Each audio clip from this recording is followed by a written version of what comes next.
Oh, whoops. My bad.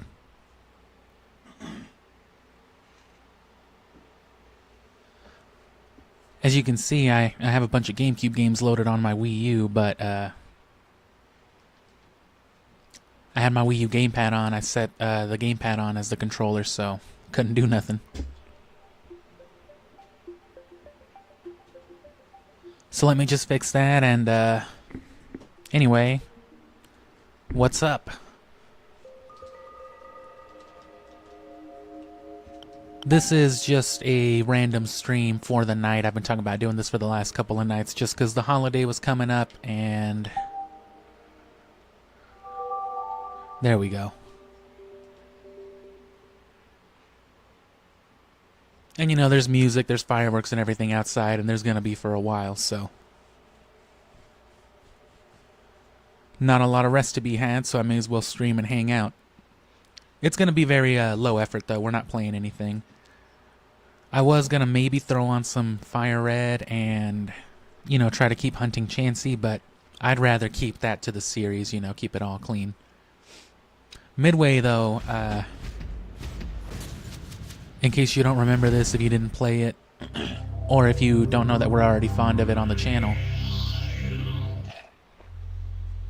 a lot of FMV to watch and to make fun of. So I'm mostly going to be doing that for a little bit between this and the other Midway titles. Man, who could forget a classic like Blaster?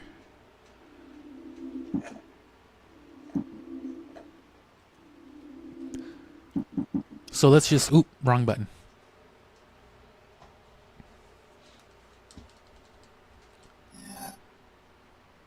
Get me out of here.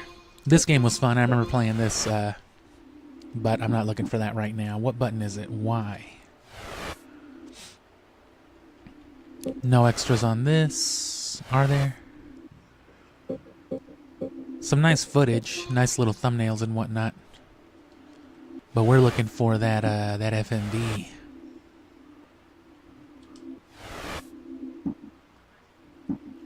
For bubbles, no. Blaster's gotta have some, I think. Oh, well, that's Defender. Where's all the FNV?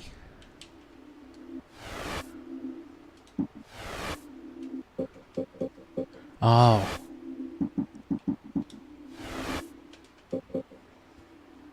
Rob Rowe had worked with the 720 team, John Solowitz and Dave Ralston, those guys, to set up a skateboard half-pipe ramp in the back here.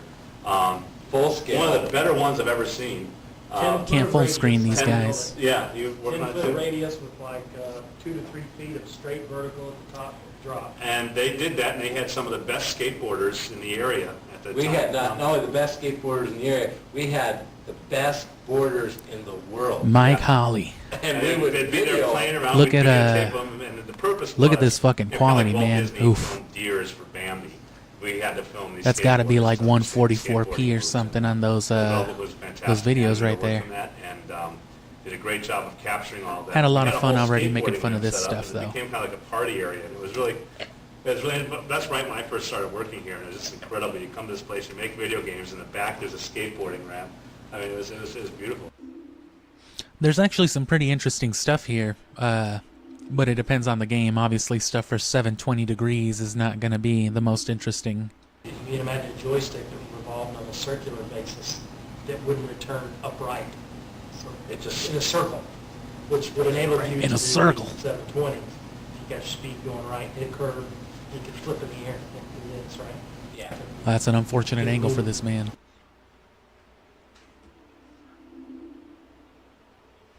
Oh, fuck. America. Happy birthday, America. Am I right? But yeah, that's the reason for the stream. Fireworks are popping, so we're just killing time. Oh, hit the wrong button. Well, let's play a little Defender 2. Let's look at what, let's look at these classic arcade hits before we look at some, videos about this. Fred Williams with a PH. That's pretty funny.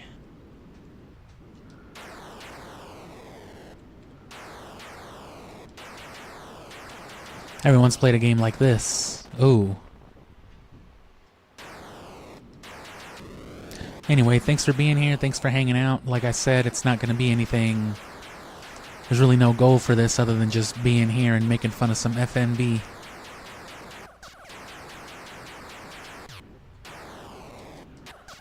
Oh, shoot. You get your nice little map up there. That's pretty convenient. Man, I suck at this game. Game over. I'll never be as good as Fred with a PH.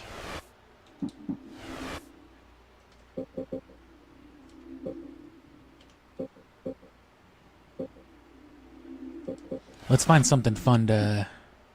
Oh, see, Gauntlet's a funner game. But they don't have FMV for it. I don't think they even had Mortal Kombat on this one. That's going to be on 2. They have Sinistar, though. Can we have some Sinistar interviews? Hell yeah. Sinistar's cool. One of the cooler looking arcade bosses. That quality that I saw back then, it still stands out. A lot of times these days with a lot of the games, the newer games that we see come out in the arcades, they're interesting, but they're either they're beautiful games to look at, but the gameplay is real lousy. It's not an enjoyable experience. Or they've got some interesting gameplay things going there, but they don't pay attention to graphically what really makes a game look good and can help bring the player into the experience more. What are you talking about, bro? you don't see a whole lot of You're building like attention 8-bit being games. paid to all of the parts of the game all at the same time. These are the greatest graphics I've ever as they seen. used to in the old days when the disciplines seemed to have been different. And so it's really easy for me to believe that there's this, classic bring the old stuff back again kind of sentiment out there. The thing that's unfortunate about it is that the fellow who was in charge of that decision-making process, Noah Falstein, decided he was nervous that we'd get in a lot of trouble, too much trouble for putting an Easter egg in. So he buried the thing so deep down that I can't even remember this complex series of things that you have. Odds to are, get if you've it. heard So, anybody's guaranteed name going or in. are familiar with anybody's face The bug from Midway, it's was a probably real one of cool the one. Mortal Kombat guys. When you play the game, as the Sinistar kills you and starts to kill you, you don't die right away. You sort of like circle over the Sinistar's mouth, and then he chomps you, and then you're destroyed. It turns out that while you're in that configuration where you're spinning around in the mouth but not quite dead yet, and one of the warrior guys can come in and shoot you right then and kill you right then. And then the Sinistar kills you and you die twice, which it's really rare. It's extremely rare that it would happen because most of the time the warriors, I believe in fact the warriors will not kill you when the Sinistar has you in its death grip already. But if one of their previous shots is still floating around in space, as they sometimes do, one of those can kill you. I think that's the way it works. And the really interesting, that was a bug, and that was a drag, because of course every once in a while consumers would lose 2 lives instead of just 1, which they really hated. The kids, those kids, found out that if you only had The fucking 1 kids, life can you left, believe it? and you got into that death grip where it was about to destroy you, and then the warrior shot came and killed you, the warrior shot would reduce your lives to 0, and then the Sinistar would kill you, which would reduce your number of lives left to -1. And in the computer world, -1 is also a really big number. And all of a sudden, you'd have 255 lives left. And Lord knows how the kids would find these things, but I knew kids that could show me this in an arcade. They'd go up and say, look at this. And, all And of a sudden see, they there's have a lot of 255 significance with those lives, values, and too. Man, you can play for a long time. On In Sinistar. particular, 255. I don't know what the, 255 chips left, boy. I don't know what the real relevance of that number is, because a lot of computer stuff is based around that number, even Pokemon. Whenever you're looking at like Pokemon EVs for training and stuff like that, they all cap out at 255. Oh, and there it is. There's the main dude. And then you see a lot of this guy. This guy must be somebody important at Midway, because you see fucking Eugene Jarvis on like half of these FMVs. I guess the really interesting thing in Robotron and Smash TV is you are confined to a single screen. And really in Robotron it was the easy thing to do with the technology at the time, and it turned out kind of interesting. And Smash TV we actually chose that, the dynamic there, because the cool thing of that...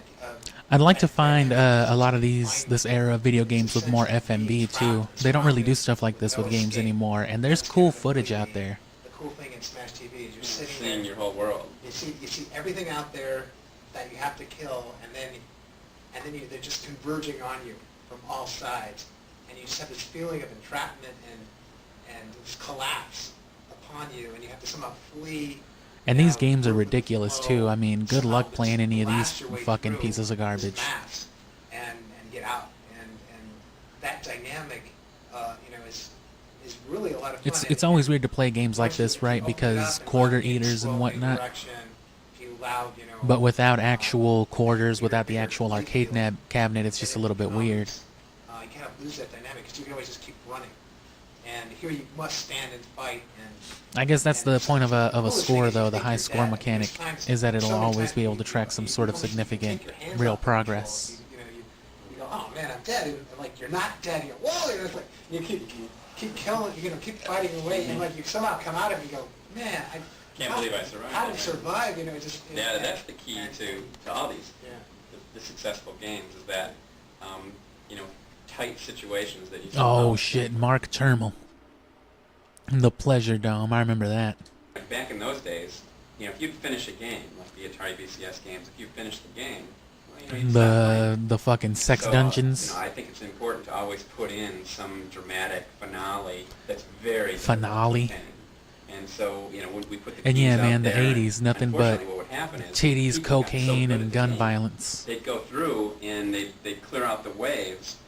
Makes sense. I more mean, movies quickly like than we Rambo and anticipated. So all the random Schwarzenegger icons stuff that come was out, and was whenever it huge. a random key, the key would come out. It wouldn't come out as often. It's just funny because how they it were so translated good to at the video game. So they games. would get all the way through the game, not have enough keys to get into the pleasure. You got zone. games about just shooting up civilians and shit like that, and your reward is going to the Supreme Whorehouse or something crazy.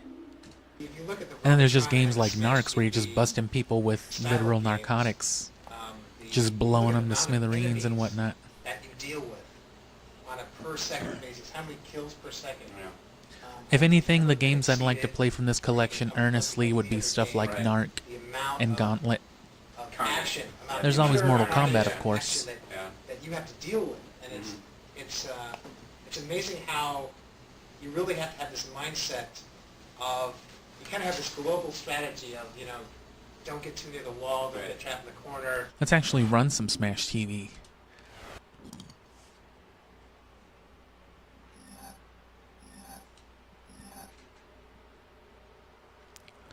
John Tim to G Lip Mills Gwis Out Bills John. I didn't read the last one.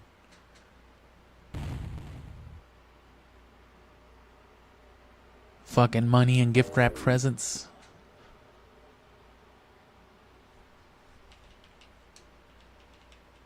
Oh, there's the demo.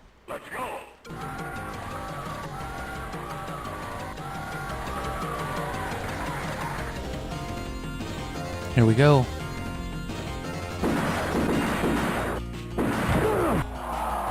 Oh. Oh, okay, there's a 2-stick shooter, that's why.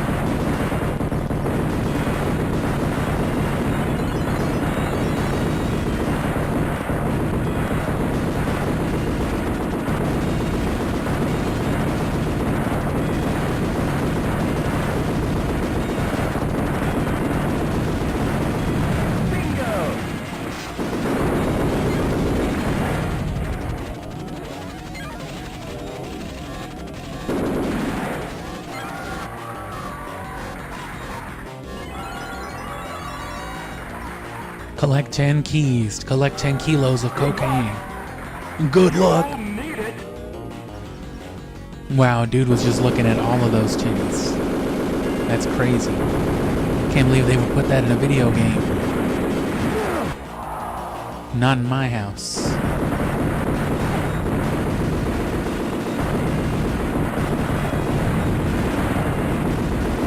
I'd do this for money.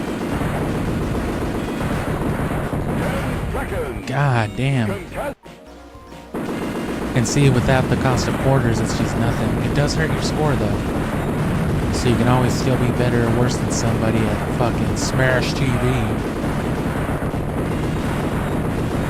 Damn. If you get even too close to those dudes just a little bit, you're cooked.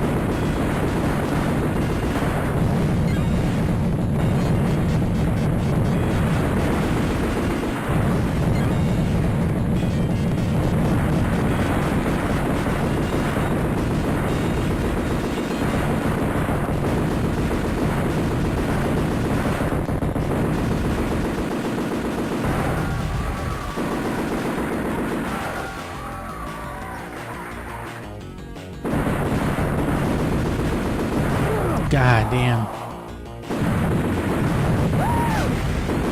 And see, stuff like this, the real challenge is doing it with like 1 life, doing it with a quarter, right? A brand new toaster, sweet. Oh, those dudes just touch you. They don't even have to animate to hit you.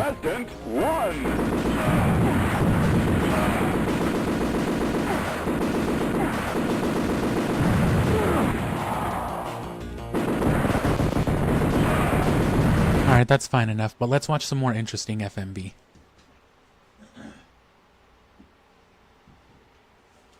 And hey, what's up, the homie?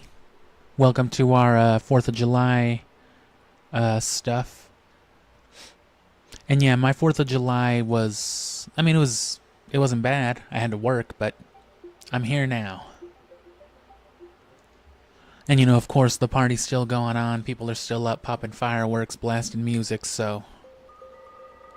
here we are trying to keep the peace, mitigate some of that. Let's go to Midway Treasures 2. That's got the Mortal Kombat FMV, and that's a lot more interesting. And a lot longer. They have like 20 minutes worth of just Mortal Kombat footage.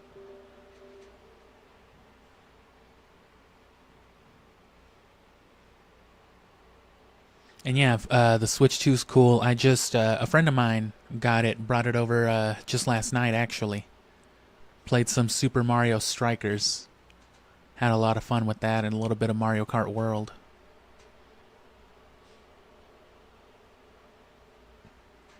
I'm in no real rush to get a Switch 2, like I've mentioned, but, you know, seeing it up close and playing it definitely does make me want one more.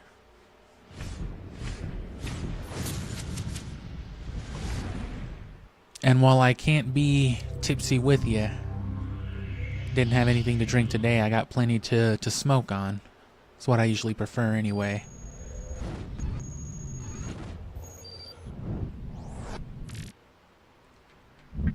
Oh, and now this game is fun. We might play, I'll probably throw in a little Arch Rivals here in a bit. Does this have FMV? Nah.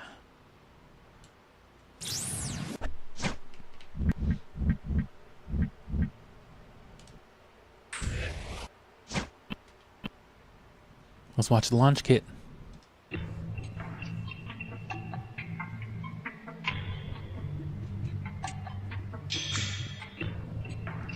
This is a video they would show your grandpa back in the day to convince him to buy a Mortal Kombat machine for the fucking laundromat.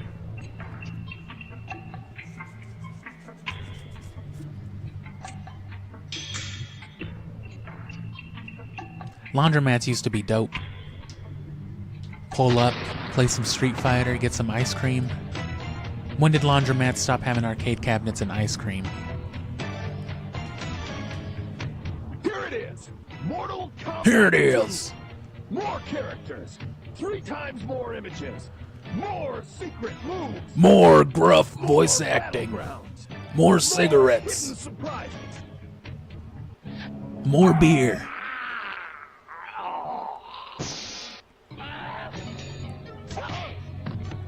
And it's the first video game to feature our crystal clear DCS sound. Ooh, DCS sound. These are the 12 combatants. You've heard of Each DCS possesses sound, an right? array of special strengths. Clearly every console still uses that today. Kung Lao, Johnny Cage, Reptile, Oh, the Sub-Zero's funny. Sub-Zero, Sub-Zero! Shang Tsung, Kitana, Jax, Melina, Jax. Baraka, Melina. Scorpion, and Raiden. And Raiden. Get to know these characters. Did they get the fucking dude that played Raiden in the live-action movie to do this? Y'all remember Raiden in that movie? In the original Mortal Kombat? He just walks around. He says everything like Mortal this. Kombat 1 has started an unstoppable global fire. And notoriety has fanned the flames. The world's players have embraced these characters, and they're begging us for more.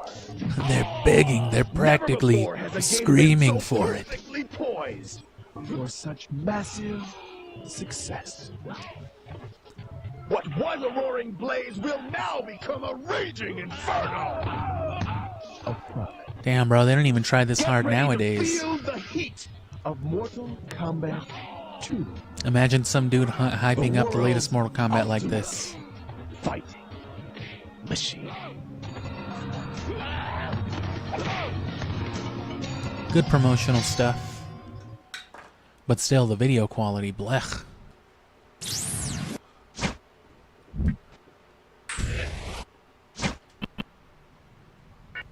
Let's watch these other ones. Whoops. And then we'll go to the actual Outworld stuff they got, their little docu-series. Well, fuck it, let's watch it in order, actually.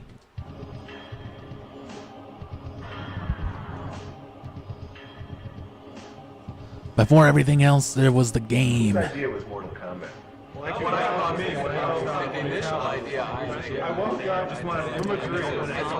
And there's Toasty right back there. Guy in the purple on the back left. I'm a graphic artist. My name's Dan Ford, and I do sounds and music. And tell people. My name is Ed Boone. I'm co-designer and programmer. My name's Tony Goski, and I do backgrounds and special effects. John Vogel, background and special effects.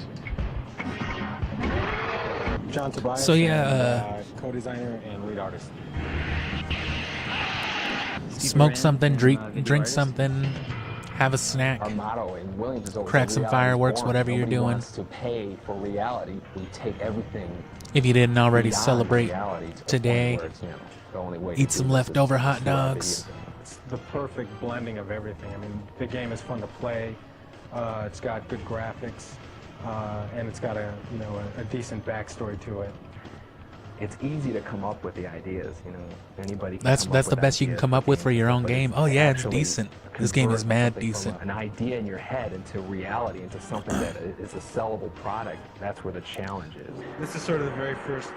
Well, let me know in the comments too if you know about any other games that have Mystique and all the FMV, any that whole PS2, feeling of GameCube it era kind of games. was really the foundation of that was I remember really making fun of what these even John back like Device as a kind of kid. envisioned. One thing Mortal Kombat does for all of us is But you know, I'm it from that. puts you in a mood, or puts I'm you in of a that setting age where you know I grew you're up sort of staying able to home sick create from things, school and just making fun of whatever random that- shit was that on the are TV during the daytime hours. Mortal Kombat 1 took place more, on an It's funny because you know they had to have stuff broadcasting regardless, but you could tell some channels just did not give a fuck. Like nobody's watching ABC Family at 10:45. For us to kind of interpret that in any way we want. Let's just run 4 hours of Full House Has reruns. so much hidden stuff, it's just endless, it's just the amount of stuff that we packed in there. Okay, come here. I don't know if I should be telling you this, but I'm going to show you a move. Okay? Listen. You go back, forward, back, and then down. And then push the run button. And if you do that really fast. And yeah, they kind of just casted, the different models for these guys back in the day for the characters. And to this day, everybody would start looking for them. I guess they're still based off the original and that's designs. When, I believe Ed came up with this whole Sonya's sort one of the combination most lock system. prominent though. Just because I guess Sonya's original performer was just so hot, they never bothered changing her. Of those 6, there's a million possible combinations to see what can be unlocked in the game. Oh yeah, I love me some Full House. I grew up on syndicated television. And then there's I just got done rewatching Family Matters again the other day, actually. Stop motion animation stuff for part 2, and he did some background. Speaking of Full House, actually, too. Backgrounds along with Tony Goski. Tony's probably one of the most respected artists. There's that fan game they made. Probably one of the best artists in. Hold on, let's go back to this. Let me go to the launch stuff. Yeah.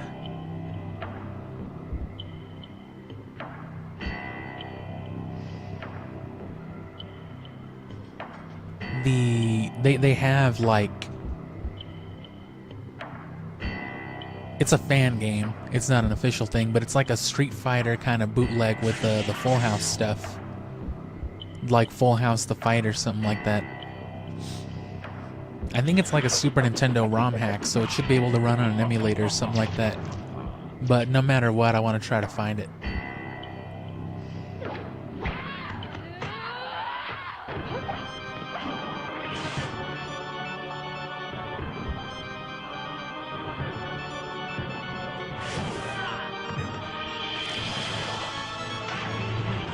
And yeah, I've been fucked up a few years myself.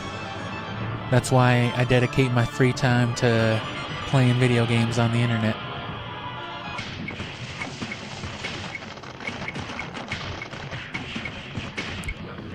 This is some cool video footage, but I would love to...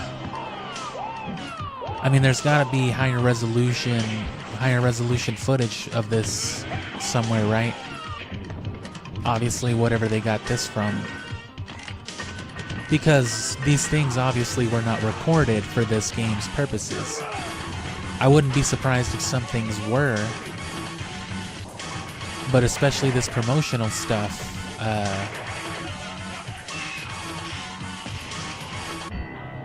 It was recorded for something. Obviously the same sort of promotional materials, that it's being used for, but I'm wondering if it just aired like on TV specials. I'm wondering what they would have done with it. I guess it's a thing to look into.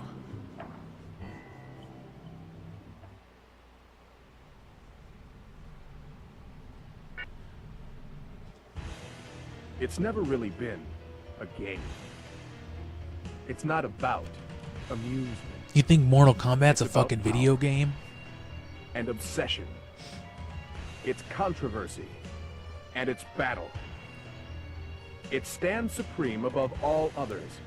It is without question the most successful title in the history of our industry.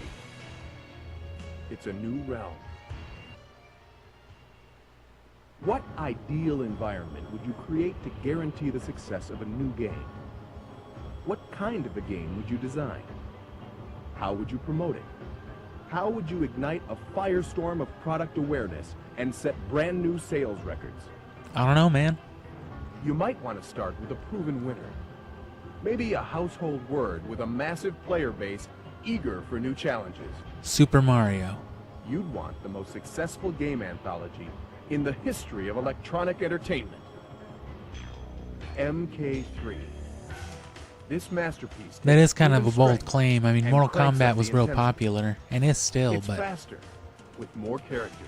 I mean, come on, man, background, Super Mario. And thrilling secret moves. We've also added a special new feature. When would something this have never been? seen Like before. early 90s? This combination lock is something revolutionary in our industry. Couldn't have been later than It's like like a 91. briefcase It's Mortal lock Kombat 3, with so maybe 6 even like wheels 92 or and something. a million combinations. By discovering these special combat codes, players will unlock the secrets of a new fighting world.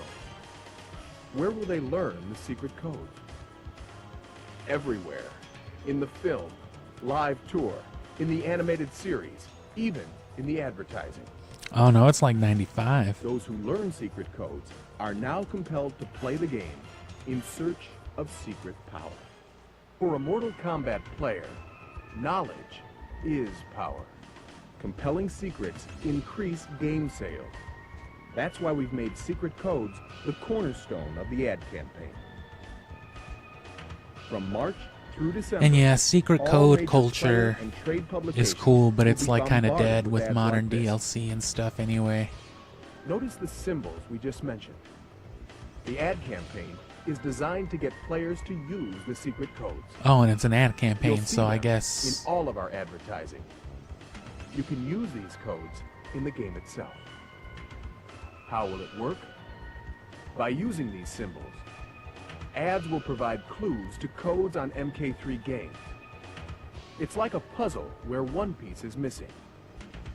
To solve the puzzle, players must purchase MK3 and play the game. Oh, shit. What other advertising is being done? Throughout the year, you'll see licensed products, over $500 million worth. It's an unending supply of merchandise and Mortal Kombat awareness. Over What's half more, $1 billion brand new worth licensed of Mortal products, Kombat licensed merchandise? exclusive to Mortal Kombat 3 will soon be available for a wide range of promotions. But yeah, of course, secret code and like mystery culture is a big deal for Pokemon too. That's how Mew started and whatnot. That's why they put it in. And then there's John Vogel. He did backgrounds for part 1. He did some stop motion animation stuff for part 2, and he did some backgrounds in part 3. He worked on backgrounds along with Tony Goski. Tony's probably one of the most respected artists in this department. He's probably, probably one of the best artists in any industry. And he conceptualizes backgrounds as well. This is the Soul Chamber, and this is where Just trying to make sure the he never sees video's coming in fine. Steve Baran worked on Mortal Kombat 3. That was the first one he worked on, and he did the character graphics for John Tobias. I like doing stuff that's actually kind of shocking. Not so much violent or anything, but just stuff that gets a reaction. Dave Mikucic, he's like our resident 3D expert. He kind of got everybody up to speed on doing 3D stuff, and he can crank out anything using a 3D program faster than anybody in the world. This is Ken Gordon from Mortal Kombat fans. Dan shows you cool stuff every couple of days. He just comes in and you go, great, this is awesome. And he's a lot like Ed, where I just have this confidence that, he's going to go away and come back with something spectacular. That's the Johnny Cage Nut Crunch, I believe. Man, that dude's mustache was like right on his lip. Didn't someone make a candy bar, Johnny Cage Nut Crunch bar? John Tobias and some of the other guys from the Mortal Kombat team happened to just come up to me and, kind of poke on my arm and say, do you want to do a character? And I said, I don't know, can I do a character? He said, yeah, I'd love to have you. People don't realize that there is a lot of work done in the actual characters and their costume. I've never asked John for a character that looks like something. He shows me something and says, what do you think of that? And I go, that's great. See, the inspiration, I think, for a lot of the characters come from all over the place. I mean, they come from movies I've seen when I was a kid. They come from books I've read. I mean, everybody gets inspiration from somewhere. I started out with NBA Jam as a cheerleader, and then I went to Revolution X as Mr. Selga, and they asked me to do Mortal Kombat. They needed a new Sonya. I said, sure, I'd love to do it. Pizza Man. When I was a character here, that sort of like funded me going to school because I wanted to be an artist like all my life.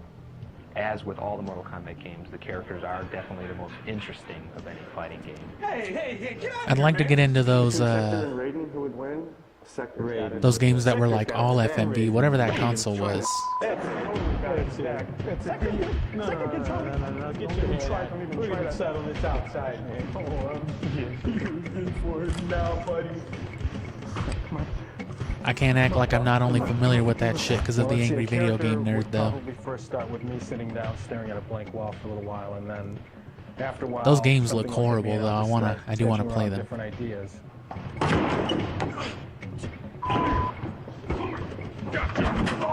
We went months and months not having names for these characters, and then we'd have these powwow sessions where everybody would kind of throw out names. Shang Tsung. Look at that Saibot. Ignore Shang Tsung. Yeah. Combinations for Shang Tsung. Yeah, but maybe it's a military prototype. And the other one is just like a security guard of a mall that didn't work. Fucking Zangorlok. Saibot X11. There goes X11. See, anything with X is cool. I like X11. There it goes. Saibot.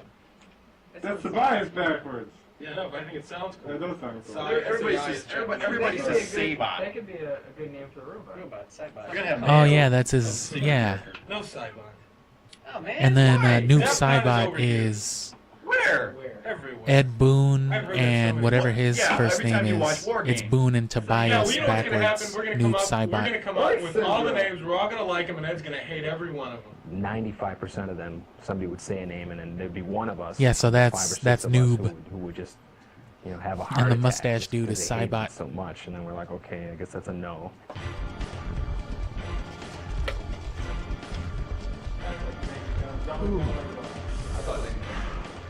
That's good. Don't show that to me. When we started filming a character, we'd get into work probably roughly around 10 o'clock, and usually the whole filming process takes, all day. Oh, an average day of a 14-hour shoot. Let's see. Well, we came in and got into makeup. It didn't take too long for sewing. She doesn't wear much. And then we have a list, a huge list of animations, kicks, punches, uppercuts, and then the special moves and stuff. And we basically go down that list, capturing every single frame of them performing these moves. I wonder why they couldn't just do them all at one. And hold on, I'm gonna make sure this doesn't get too loud because I'm just gonna switch the audio to my capture card. Well, actually, no, I'm not, because then you won't be able to hear me, I don't think. So never mind. Hi, Raiden. Hi, Sector. 1, 2, back. I'd also like to do, Yeah, that's good. I want to play just some Mortal You Kombat have to do each in move general, 8 ways. eventually. If you see a joystick goes 8 different ways. So if I was to do a front kick, I'd have to do it frontwards, backwards, sideways, and diagonal 4 different ways. This is why we have the tape on the floor, just to keep them facing the right direction.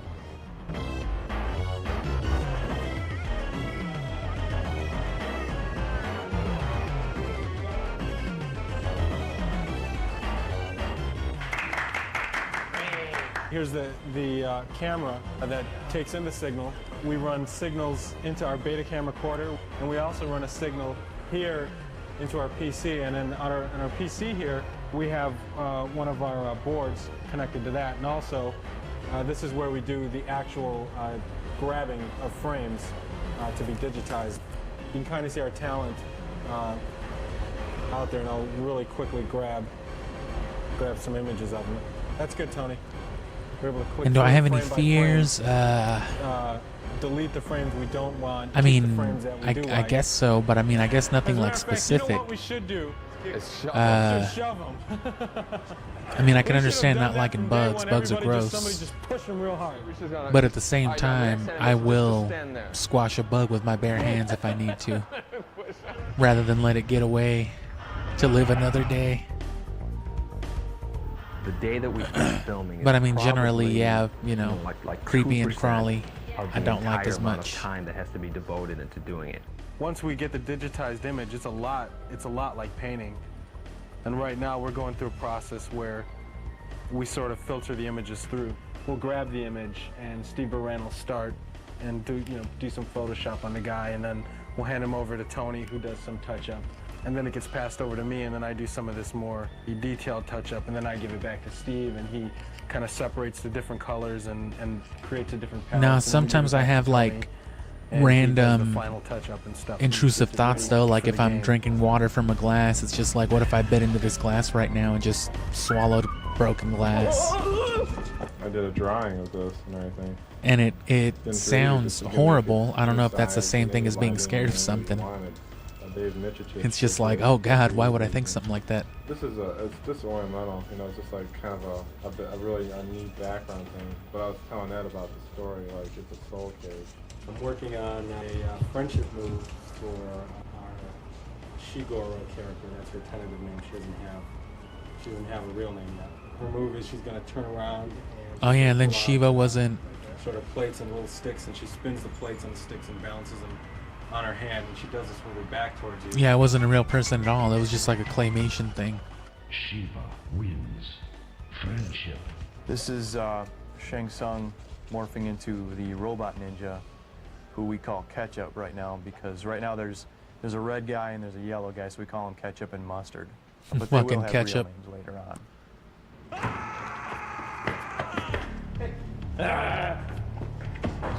And then you know what? And then we can give them numbers, so it'll be poop on you too, you know. Right. Whatever can possibly happen in the game, you know, I have to program the game to be able to do that. As you play the game, when you first start, the computer's very dumb. It'll just stand there, it'll let you beat it up.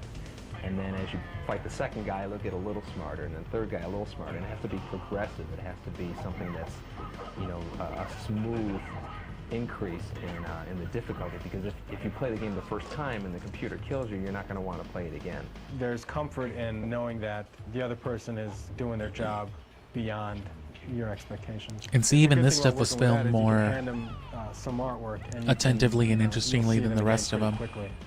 Time! You tell me time! Because, you know, Mortal Kombat's just a bigger deal. Well, we test the games. When it comes close to the time that the game is done, they have us come in and we just play it. We play them all day long and look for bugs. The difference between Mortal Kombat 2 and Mortal Kombat 3 is that they added a run button, and when you use the run button, it makes you aggressive towards your opponent. You're gonna have to keep on using the run over and over and over to attack your opponent. What we're gonna show First you now fictional is a crush. few simple combos that'll get you started playing. Shoot. A lot of characters have a simple combo with kicks, which usually involves three presses of the same button. Like Cyrax has, it's you press high kick twice and then back and high kick for the final hit. I'm not sure. I mean, it would have been something, obviously, some sort of animated, character. One of my favorite codes is disable blocking. Each player presses block twice when the code things come up on the screen, and it turns off blocking, so you can't. I mean, I don't know. I watched a lot of probably Velma then, yeah. But that was mostly because I loved the live-action Scooby-Doo movie, and fucking what's-her-face that plays Velma is just super hot. This is the sound area. But I mean, you know, she's a real person. You try to imagine the You trying to fuck with me? That dude just comes off so hostile right there. That makes me laugh. And I swear to God, this dude is fucking high. Look at his face. All the sounds for the games. Tell me if I'm fucking tweaking. Look at this dude. The action of playing the game and you try to fucking smoke half as much as me, brother, and it's not gonna go good for you. Ed gives me a videotape of just sort of scrolling through the I feel like this dude's just fucking blown. That and try to get some idea about the kind of mood, the kind of setting that we're trying to represent. Now this one in particular, I was thinking, well, this reminds me of Mortal Kombat 2. It's got that very dark outworld feel that looks like Goro with this green thing in his mouth. Yes, I do know martial arts.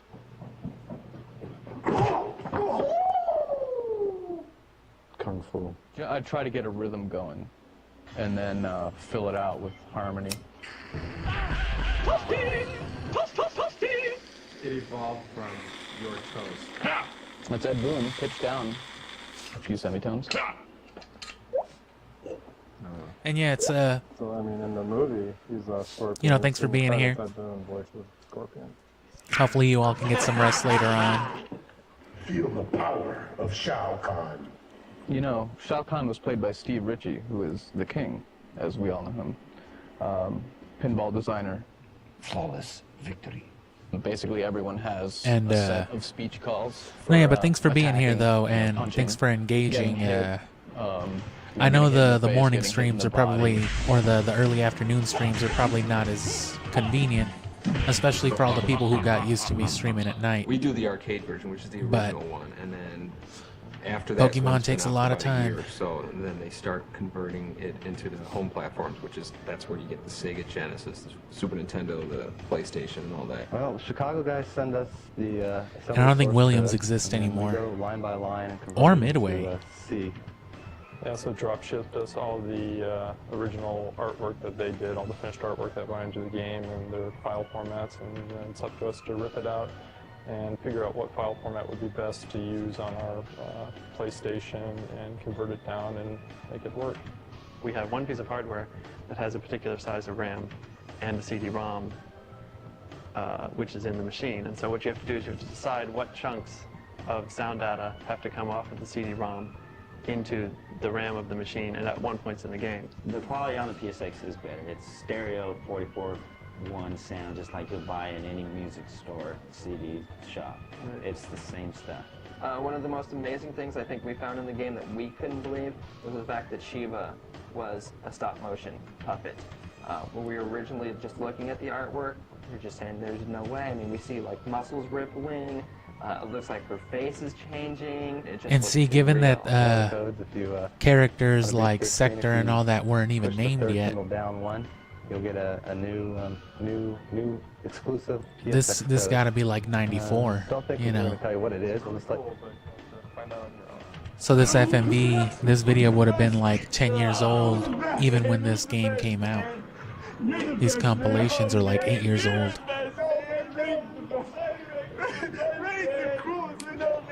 Disappears and he's like flying, he's gonna teleport him. It's so random. It's all an illusion. It's all an illusion. And yeah, super chats and donations and stuff like that, that's the first threshold for monetization. I already have more than enough hours. I have like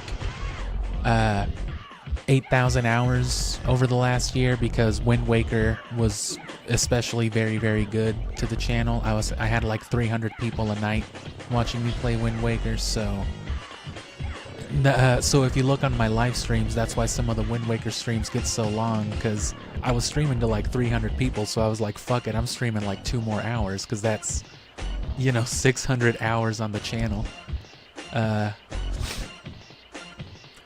So I have the hours for it, but until I break 500, YouTube won't let me do things like collect donations or even have like subscriptions, because you can also become a member for some channels, right? For like 99 cents or a couple bucks a month, whatever.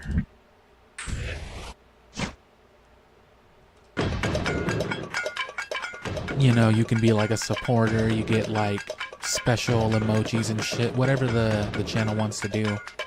And then yeah, you can do super chats and all that. And then at 1,000, they let me start collecting a penny per 500 views on the videos that they put ads on.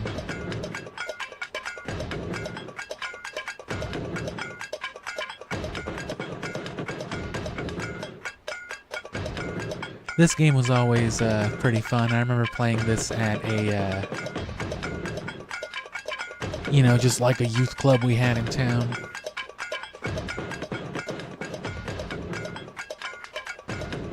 One you might have heard of, but I don't be getting paid. That's what I'm saying. See, I don't get paid nothing, so I don't drop names. That never happens in the game. What the fuck?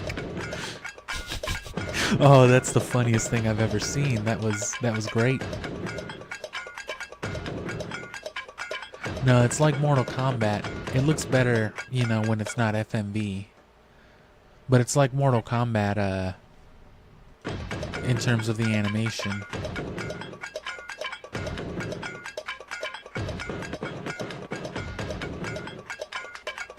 Was this the same one?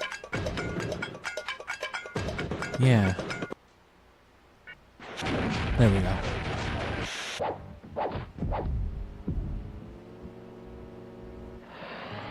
But yeah, that's all that means. I gotta break those thresholds to be monetized. A lot of people think that getting monetized means that like you'll start making money though, but it's like it just means you can start earning your cut of whatever your videos may already be generating. So odds are if you click on one of my Chow guides or my Chow video, that ultimate one, you might get an ad. It probably won't brute force too many, you know, because it's not like I'm a humongous channel. Oh, fuck.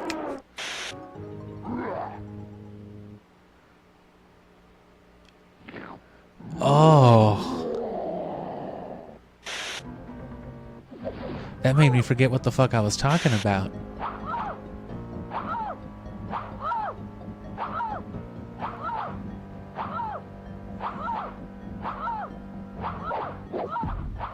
Oh yeah, yeah, odds are, you know, you might see like an ad on one of those videos, which means that they're videos that are being searched and are being watched. Whoops. Which is, you know, good for me, but you know what I mean? It's like literally like a penny per 500 views is roughly what it amounts to. So even my most successful videos, right, would have brought in all of like a dime. Scum Labs.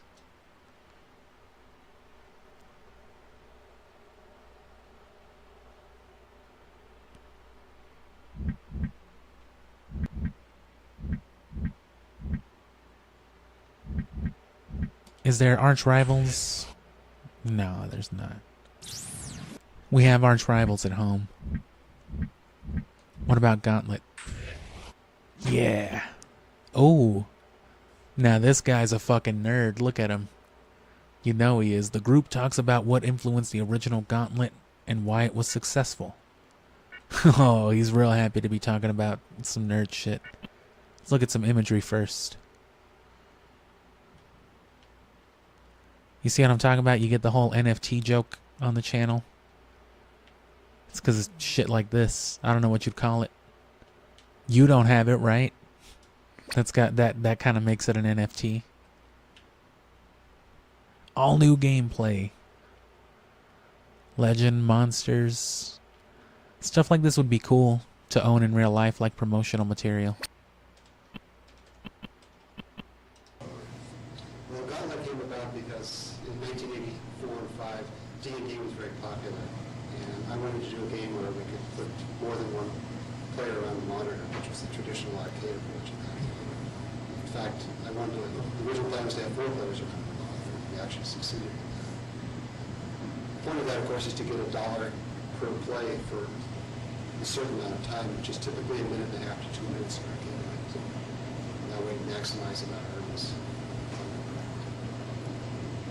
So What? As to the game designer's philosophy, do you feel sometimes that you're thinking more as a businessman and trying to take the money, or versus entertaining the player? So do any of you have kind of a problem with that? That's the main goal of doing coin-op games, is to get, you're renting, it's pay per play, and you're renting time for people to watch pictures.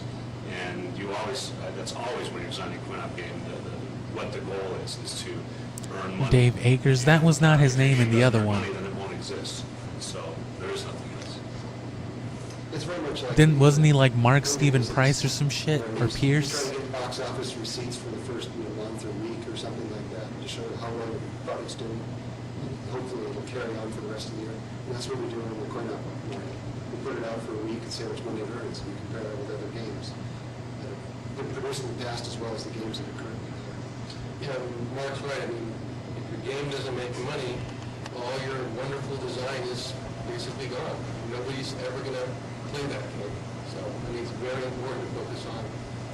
And yeah, this is technically gameplay. This is FMV from a GameCube game, so it counts. You're trying, they have to be entertained. That's what makes continue to play is entertaining. You have to be So entertained. That's it does what feed gets you back into watching the original channel. world Okay, design. listen to what this dude is happens, though, saying. I think rather than having the time to let things play out, you have to pack as much entertainment as possible in a 90-second period. So that's the big challenge.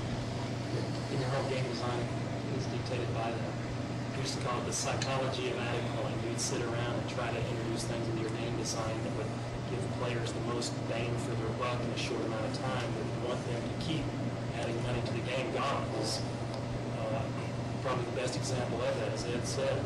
Yeah, I want to get monetized so I could start getting money and buy a better bong for the channel. There's a real key design in the way that they brought the monitor up toward the... Get a real loud, gurgly one. They basically didn't use the glass over the monitor, and that brought the monitor very close, and the design of the control panel was such that you could actually get 4 players comfortably around the cabinet. At the same time, there could be other games in a fairly close proximity to the cabinet itself. Oh, and yeah, they just cut off like that. But it's, I don't know. Yeah, I said that earlier. I wonder what kept them from just making it one long video. I wonder if that's something with like the system limitations. The group discusses how levels were made for Gauntlet and other arcade games of that time. Yeah, I miss arcade cabinets. I miss like arcade culture, but especially like in a post-COVID world. It's just kind of like, ew. Bro, get the fuck away from me. No, it was actually on the What's a PC? What's a PC? So it was a proprietary system? It was the target hardware. So it's right on the hardware? Yeah, all the joysticks and just moved around so plop, plop, plop, plop, wall, generator, jump up, you know, so ways to connect it over here and start it over here. Our target systems were so much more graphically powered than any computer available at the time. It was ludicrous to think to write a tool on anything other than the target system, because that's where the graphics were. And so we all would write tools in editors and tile-based, level editors that were all target-based systems. And that's how almost every single one of our products back then were based, with these in-system editors. And it worked great because you could edit something and then play it right away. And then switch to another mode, and then you go play it, and then go back to the editor and change something. So. Edlog takes a shit. We had secret levels in Gauntlet too that were not in Gauntlet. We actually had a contest. God, look at the ruffle on this man's brow. That dude's got like a bag of marshmallows for a forehead. Look at that shit. We actually had a contest where you could actually, if you got to them and got through them all. Dude's got fucking Super Saiyan 3 eyebrows. But I think there was somewhere around 100. He's got those Piccolo eyebrows. Not counting mirrors and other rotations, because we could flip it horizontally or vertically, or both. So how was it designing those levels? Must have been taking a lot of time to do that. We had an editor that allowed you to design it. We had it back in Gauntlet days as well.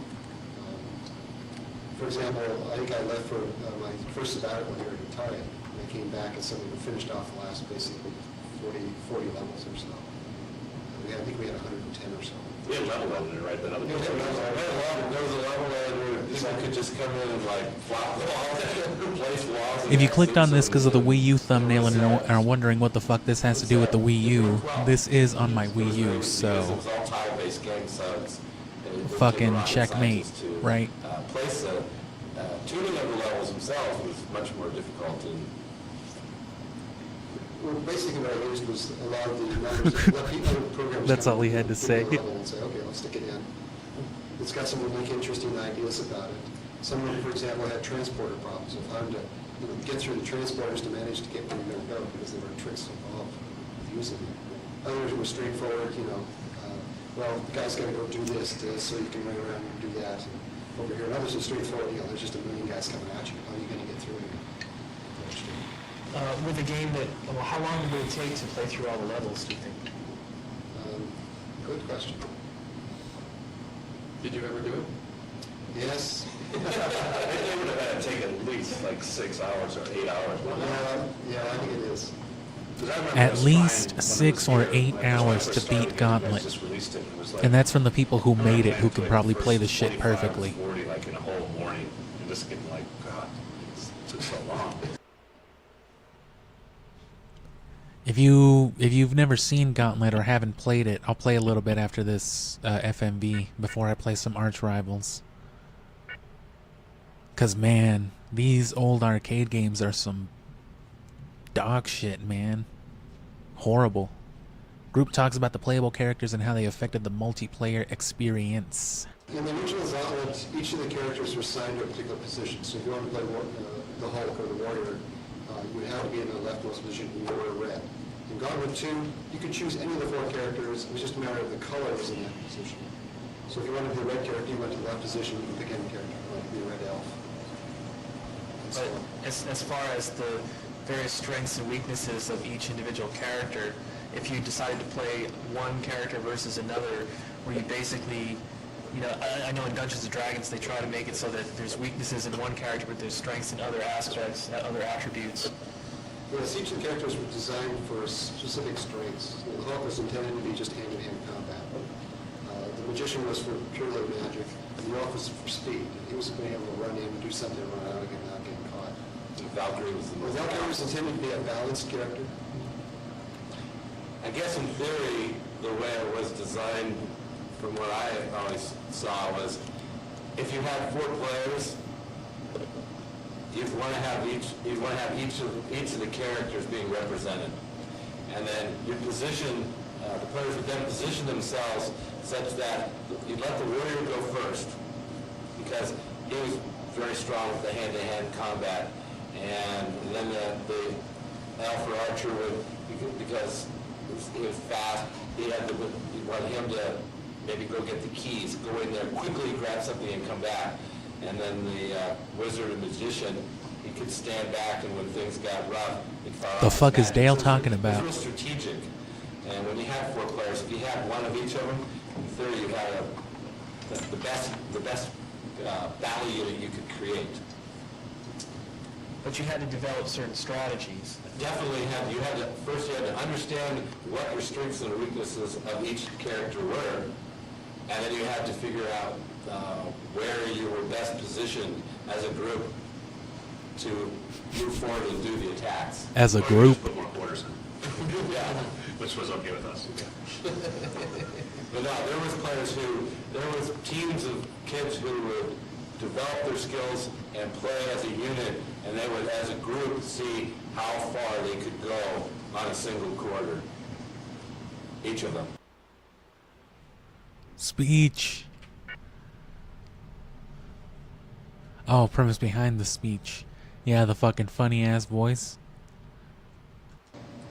Speeches Don't shoot me in the legs. Going back to D&D for Gauntlet was to have the dungeon master sort of be looking over your shoulder often with little snide comments of, you know, maybe you should have done this, maybe you should have done that, or you stupid idiot, you know, why did you do that? So we came up with little phrases. We created a huge list of phrases. We had somebody record them. So you're probably familiar with things like, you know, the elf is taking all the food. Elf needs food badly. I'm glad they think it's funny too. I'm glad that that's intentional. Because every time I hear that fucking voice, I think it's ridiculous and I think it's funny. Don't shoot food. It reminds me of the announcer from Billy and Mandy, who ended up being Weird Al. We found out in the credits. Player 4 needs ham badly.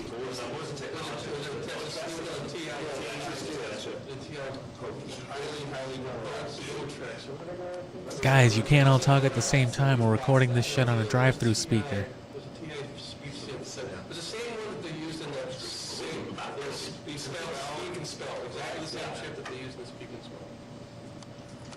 And was that a 16-bit game or still? They did some speak and spell software for it. I'm glad that's all I need. I'm glad to know that's all I need for to make Gauntlet memes now.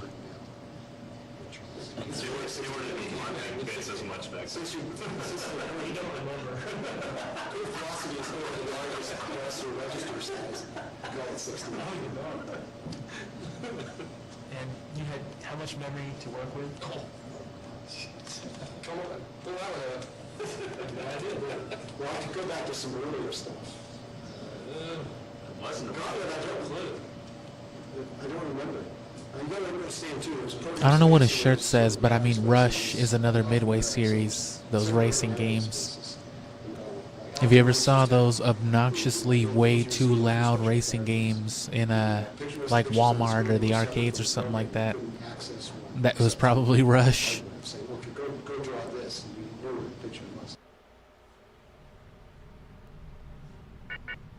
Meat size. Ed Log talks about the size of his meat. There was 2 full-time programmers on it.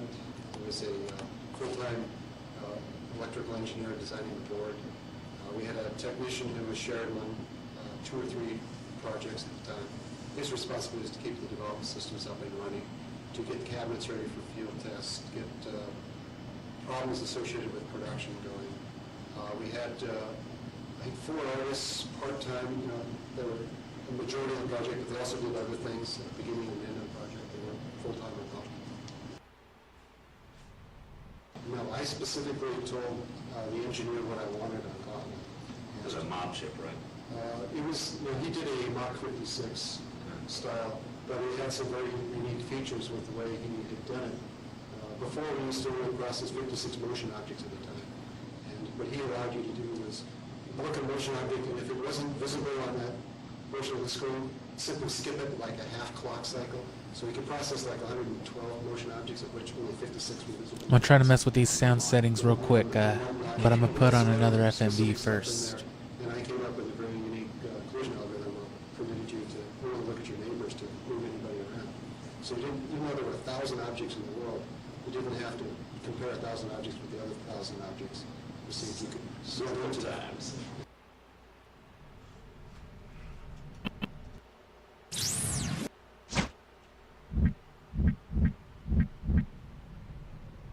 This gotta have some video, right? Yeah.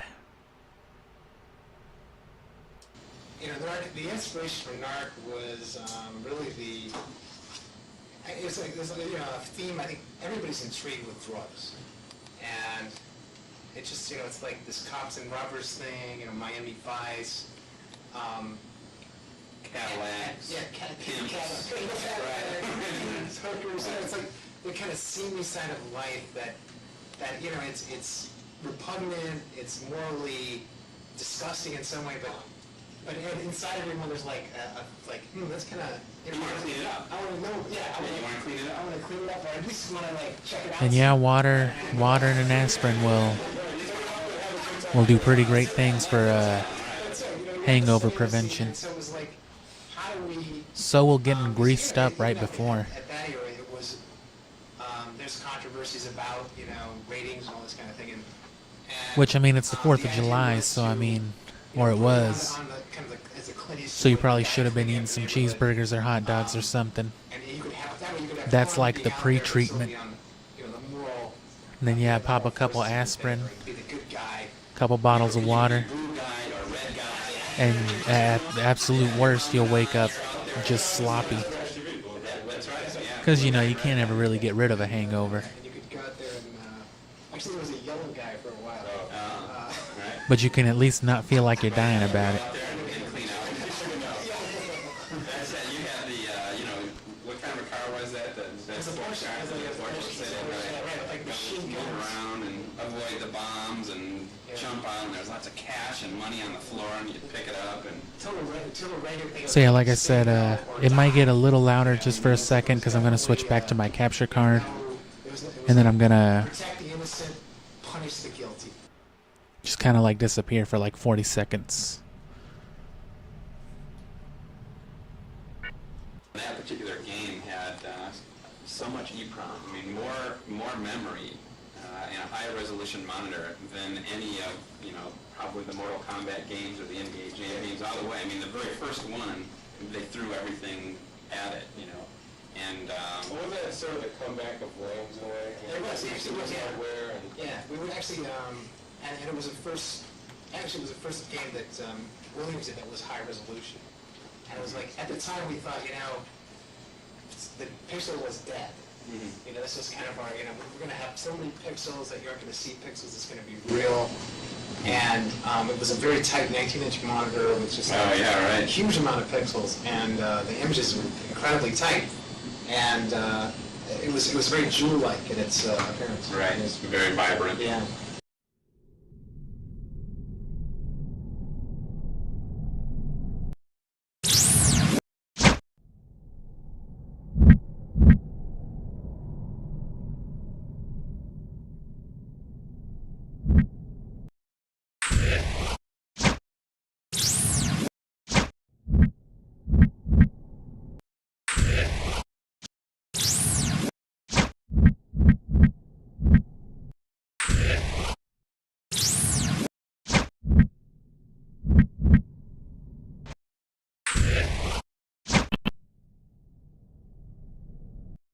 I know quite a bit about APB, but the origin, I would imagine, probably had to do with drivers being a genre that won't go away, and, you know, I forget what other drivers were probably out at the same time, but he was probably trying to come up with a twist, it's a driver, but it's a little different, and throwing in some humorous elements.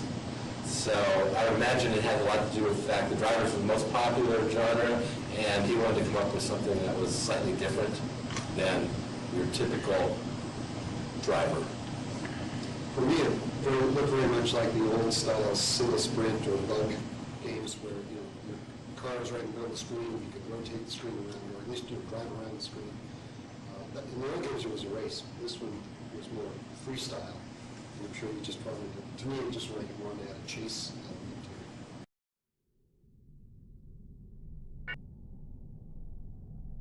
it. As we said, back then it was a lot different. You wouldn't have these big GDDs and TDDs out there, technical design documents and everything. And it was basically, Dave had done some phenomenal games, Missile Command and Tempest and iRobot. And as a master designer, I guess, was given the rein to go off and explore ideas that he saw fit to explore, and the company supported him in that exploration. And so I think it grew out of Dave's mind, this is me just assuming this, it grew out of Dave's mind, and these features just kept getting added in. I mean, there's elements of the game that graphically they were, I thought were really beautiful. I mean, you chase a guy through a forest, and this guy was like a fire pyro dude, and if you didn't catch him in a certain amount of time, this whole forest would be like on This game fire. wasn't as memorable, I don't think, but it was fun. They're all fun enough. Taken kind of from real life, the country kind of roads, the little saloon bar, and people staggering out of it. I don't know. As we talk about it, there's incredible depth in this. Oh, and the levels were way too big without much structure. And you'd have a hard time, like, I don't think I've ever played it going down the same roads, twice in a row. It was crazy.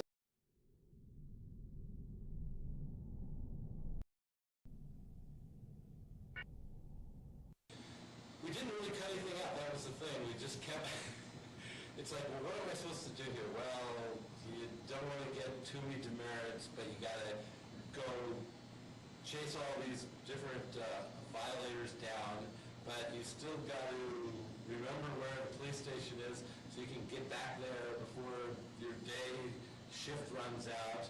But on top of that, there's these criminals that are really bad guys that you want to search after and find. Then you want to bring them back, and you want to then interrogate them with a confesso reader, and it's like, it goes on and on and on. And every new day, there's yet another quota. Because that was the whole thing. Okay, first day is really easy. It's just a couple that we had cabs that would go around honking. So it's like, they're annoying. So it's like we had little great pictures of a litter bug, a pink convertible car. This girl was kind of half in and half out of the car, kicking her legs. The guy was tossing cans. And it's like, okay, we got to find so many of those. We have little vans with... All right, well. Back to Gauntlet, though.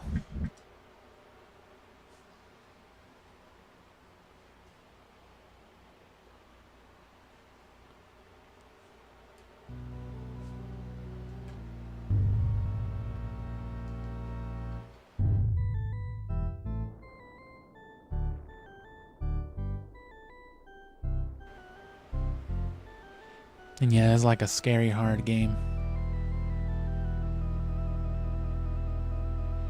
Just run around for a second and that'll probably be it.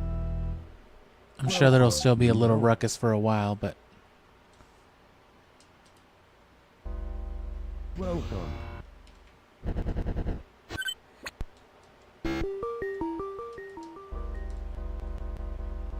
Infinite Quarters.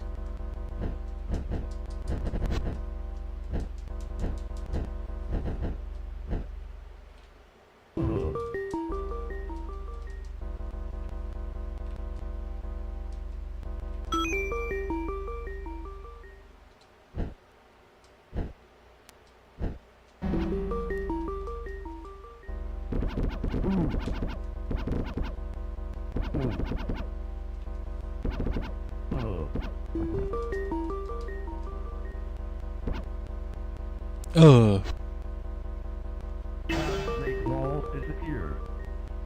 Good.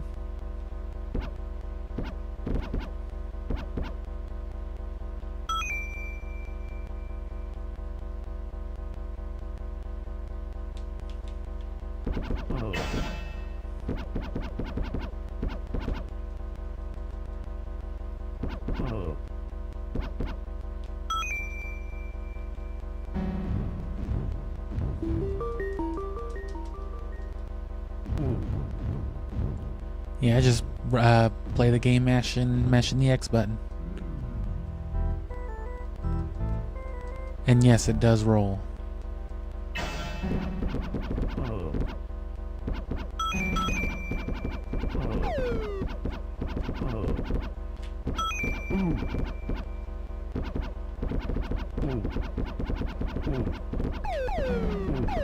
The warrior now has extra fight power. Extra fight power. Yeah, see, it's pretty funny sounding. But yeah, it's just this bullshit. But now imagine I can't just mash the Y button like I've been doing, or the X button.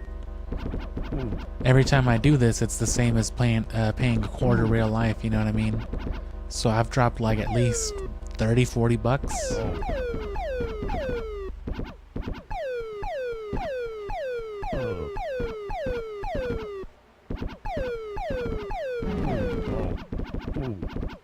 Yeah, horrible. And so for all you Wii U doubters, you'll see very clearly this is my Wii U.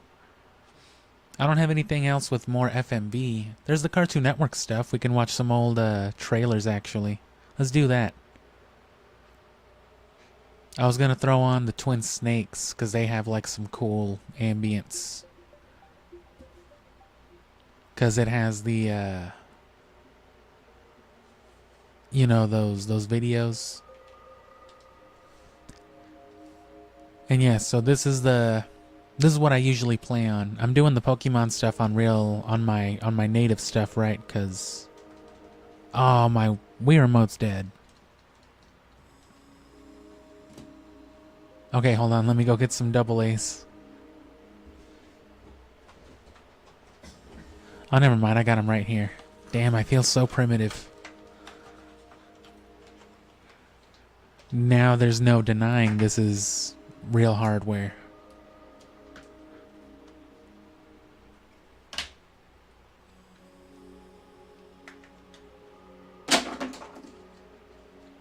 Trash can noises. But yeah, there's the Scooby games. We've already played Mystery Mayhem and Night of 100 Frights. So you can find those. But we're going to play Unmasked next. That's what's going to ease us out of Pokemon at the end of August. But we'll do, I think Billy and Mandy had the best FMV. And we already mentioned it with when we were talking about Weird Al with all that shit.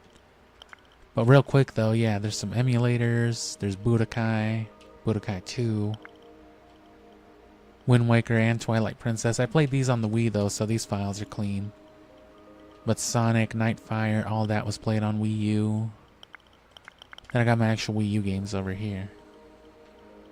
I want to play Wii U stuff eventually. Like this is that Shin Megami Tensei Fire Emblem crossover, and then Xenoblade Chronicles. But I don't. Oh, and both Bayonettas.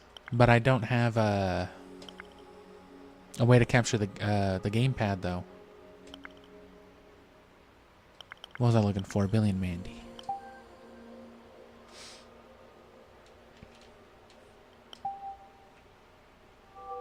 Capturing the gamepad means hard modding the thing itself.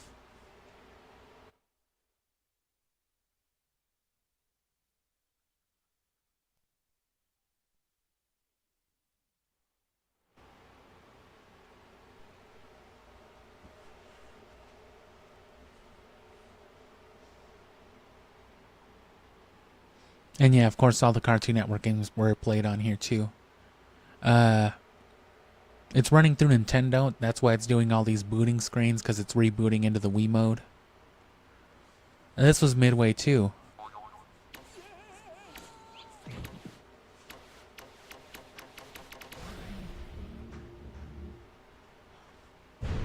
And yep, still fireworks going on out there. So if it's the same for you, cool maybe? Or maybe not. Maybe you can't nap. That's my problem.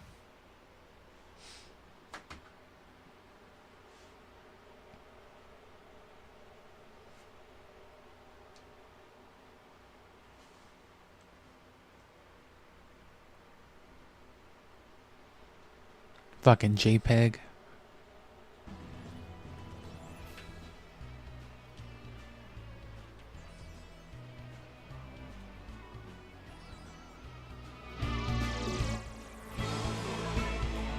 I don't know why this one's so quiet. There we go.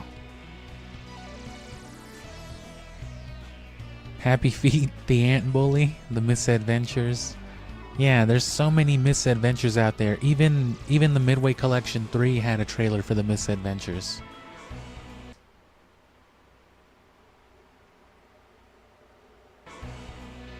What?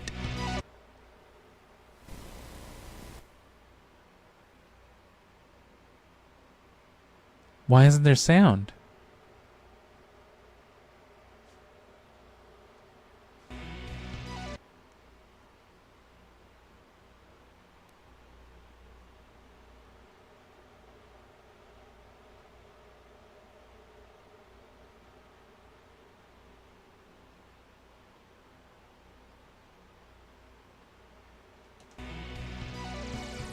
I know there's sound because I've captured this before.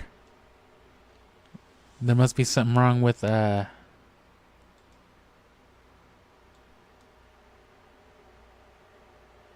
who knows? I've had issues before with loading some of these games. So maybe it's just shit quality.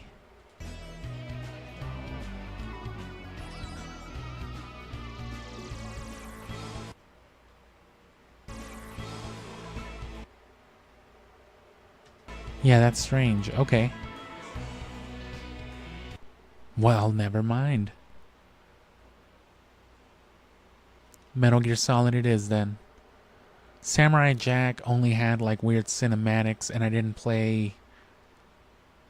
The unlockables were locked to like the difficulties, so you had to play the game on like easy, medium, and hard to get everything.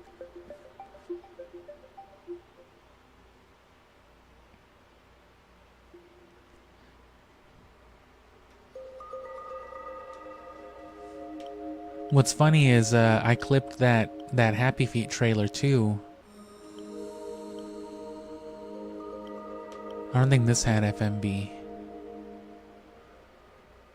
Or not FMV, but...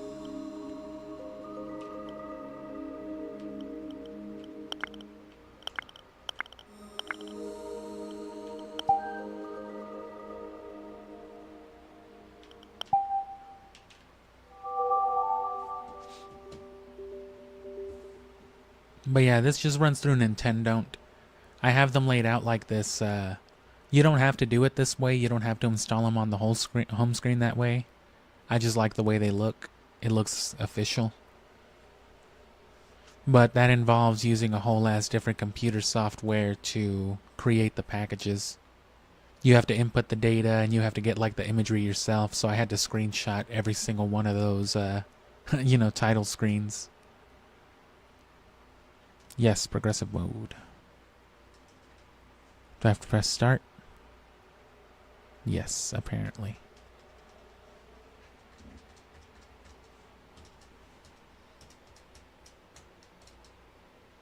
The downside is, of course, there's no real GameCube hardware, no GameCube support, so no memory cards, and no native controllers. Which is mostly impactful to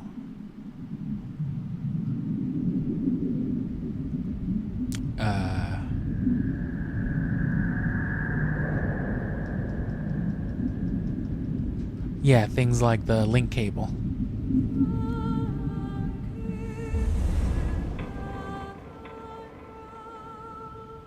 Which is why you can't get a...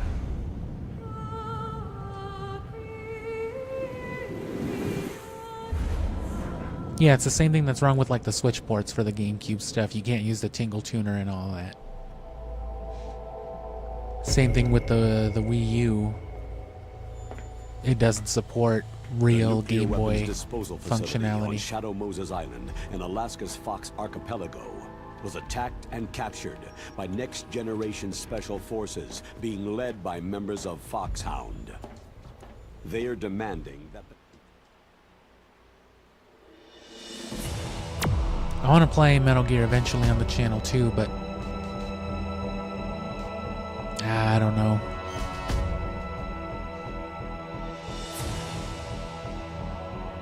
And yeah, thanks for hanging around. I'm pretty sleepy myself. I'm just waiting for the noise to settle down, so thanks for sticking around. And remember, after the summer, things go back to normal after Pokemon. Briefing my underwear. it's been a long time, Snake. I should have known you were behind this, Colonel. And these things are cool. You can move the Straight camera. to the point as always. What do you want from me? I just invited you here so we could have a talk. Invited? That's what you call sending armed soldiers after me? Sorry if they were a little rough with you, but we've got a serious situation here. Hell yeah, Only thank you. can get us out And of good it. night. That's I'm retired. I appreciate from your Foxhound. support. You're not my commander anymore, and I don't have to take orders from you or anyone else. You will. And yeah, I'll take try to do these stuff like orders. this more often too, so keep an eye out for just hangout stuff, non-serious stuff. Excuse me. And you know, Goose Game. One day eventually. Who's this? Who the Dr. fuck are Naomi you? Hunter, the unit's chief medic, an expert in gene therapy. Are you military? No, civilian. I've been sent here from ATGC. Pleasure to meet you, Snake. Don't worry. This injection won't hurt a bit. What's the shot for? What's wrong? You don't like shots? Snake, listen up. About 5 hours ago, an island in Alaska's Fox Archipelago called Shadow Moses Island was occupied by Special Ops soldiers. What soldiers? Next Generation Moses. Special Forces, led by members of Unit Foxhound. They've presented Washington with a single demand, and they say that if it isn't met, they'll launch a nuclear weapon. A nuclear weapon? I'm afraid so. You see, the island is the site of a secret nuclear weapons disposal facility. Foxhound hijacking a nuclear weapon? Now you understand how serious the situation is. You have two objectives. First, infiltrate the nuclear weapons disposal facility and rescue the two hostages. They are DARPA Chief Donald Anderson and Kenneth Baker, President of Armstech. Those are some heavy-duty hostages. Secondly, you're to investigate whether or not the terrorists have the ability to launch a nuclear strike and stop them if they do. Any questions, Snake? Questions?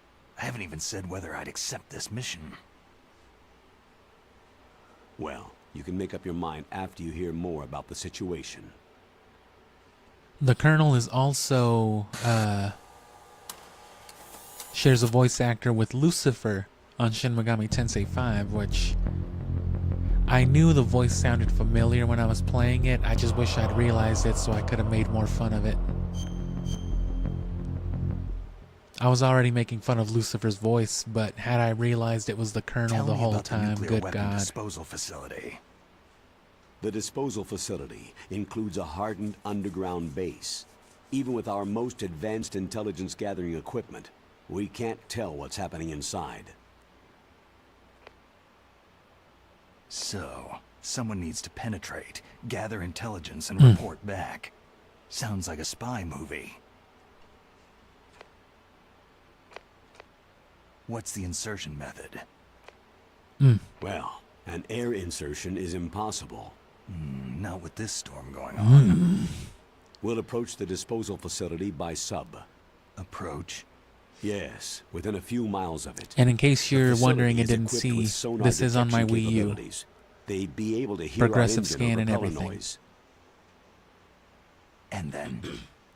We'll launch a one-man SDV. Swimmer Launch. delivery vehicle. Same as a torpedo. Only this has no propulsion device of its own.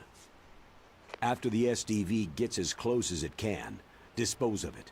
From there on, you'll have to swim. You want me to swim in sub-zero Alaskan water? Don't worry. That suit represents the latest advances in polythermal technology. The nuclear weapons disposal facility covers the whole island. I'll instruct you by codec after you reach your target. Anyone going with me? As always, this is a one-man sneaking mission. Weapons and equipment OSP. Yes. This is a top-secret black op. Don't expect any official support.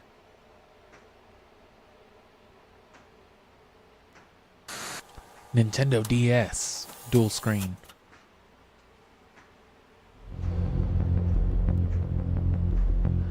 Fucking on-site procurement. What's the time limit? Anyway, let me know in the comments if there's 24 still fireworks going on outside of your house. They say they'll launch. 'Cause they are after outside of mine. 24 hours. Do they say what the target will be? So far, they haven't mentioned the target. When did the countdown start? 5 hours ago.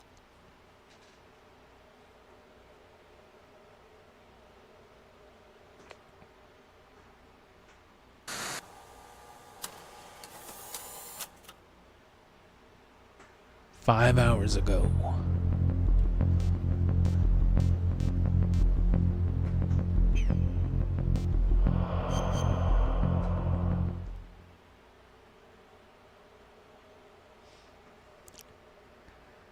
This is a cool way to do something like this, though. Giving you full control of the cameras. Colonel, who are you speaking for? Naturally, I'm representing the U.S. government. So who's in supervisory control of this operation? The President of the United States. So, there's a lot of crap hitting fans in the White House basement. No. At this point, No. we're still video conferencing with each other. If that's a real nuclear warhead, shouldn't they issue a COG? Not yet. The Secretary of Defense has operational control and is fully aware of the situation. They After you explained what infiltrate, on-site if you procurement was, but determine they not possess COG. nuclear launch capabilities, a COG will be issued. Well, if they haven't relocated to the nuclear shelter under Mount Washington, A clump I of suppose there of isn't that much Gregory. reason to worry. Yet. Is the National Security Agency in on this? Yes, and so is the DIA, the Defense Intelligence Agency. The DIA? I'm starting to get a bad feeling about this. They'll be sending us some support. We don't need desk jockeys. We need a nuclear weapons specialist. Of course. A nuclear weapons specialist has already been assigned to us.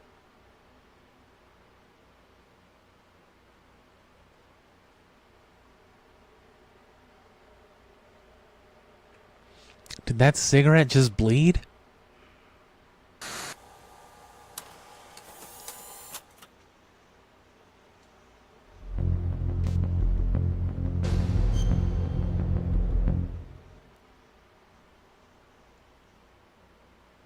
We need backup from a specialist. I'm just an amateur when it comes to nuclear weapons. I know. That's why I've requested the assistance of a military analyst named Nastasha Romanenko. She'll be providing you backup by codec. Nastasha is one of those people that you probably didn't even realize you could call on the codec. Who? She's built up an impressive record as an You know, advisor for the Nastasha. nuclear emergency search team. Contact her if you have any questions. She's also an expert on high-tech weapons. She also likes to Where's she constantly working smoke from? cigarettes. Her home Oh. in Los Angeles. California? California. California's a lot different than this place. Fucking California. Oh. Alright, Snake, jeez. I guess he does live in Alaska, right? He would probably hate California. You're retired. Why are you involved in this? Colonel, what the Because fuck? there aren't many people who know Foxhound as well as I do. Is that the only reason? I've been soldiering for a long time. I don't know anything else. I guess even though I'm getting a little old, I still love to be in the field. Colonel, you're a lousy liar. Tell me the real reason.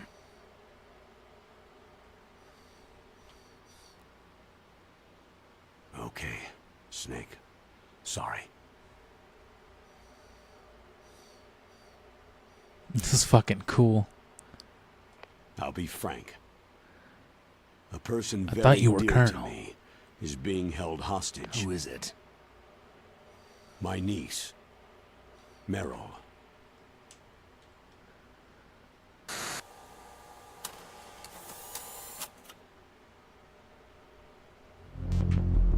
Meryl.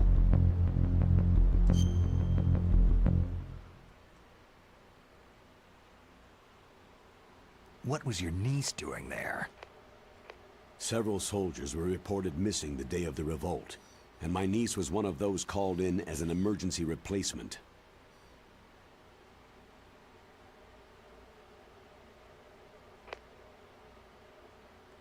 She looks like you. She's my little brother's girl. He died in the Gulf War, and since then I've been watching after her. A personal motive, Colonel. That's not very soldierly. I'm retired. I'm just an old man now. And I'm your friend. Since when are we friends? I've thought of us as friends since the fall of Zanzibar land. I was there when you were born, Haven't Snake. you had enough of 4 a years ago. bastard like me? No. That's the part of you I trust. Please, Snake. Save my niece, Meryl. Colonel, why am I 8 years old? Oh, God, Snake. All right. But I have two conditions. Name them. 1. No more secrets between us. I want complete disclosure at all times. And 2, I'll only accept orders directly from you, Colonel. No cutoffs involved, okay? Agreed. That's why I was called. But one thing. What?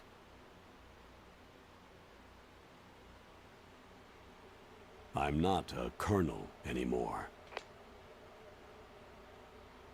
Just a retired old warhorse.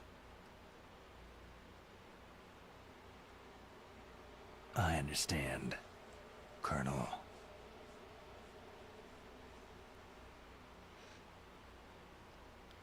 I wish they would have allowed for a zoom.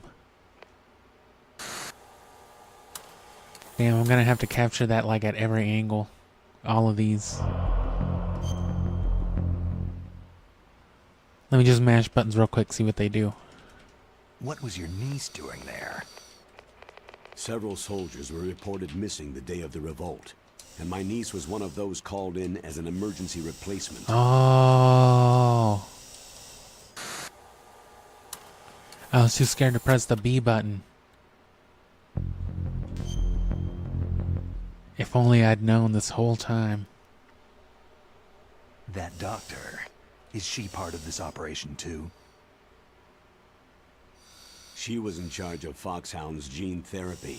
She knows more about those men than anyone else.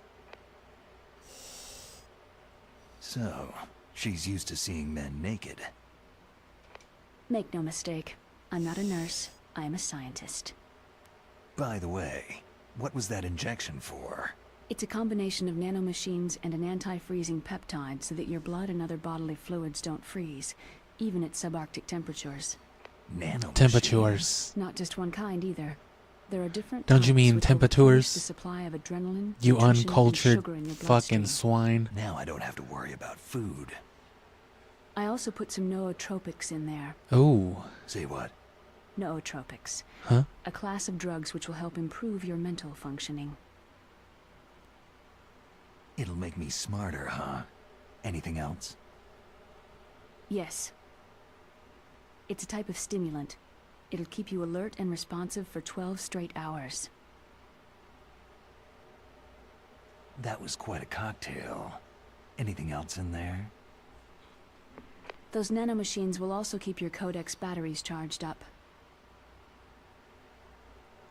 Yeah, I built a charger into your asshole for your cell phone. Oh. You're welcome. You're pretty good.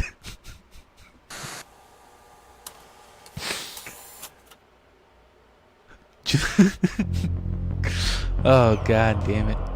Just what I'd expect from the man with the same cell phone as the boss.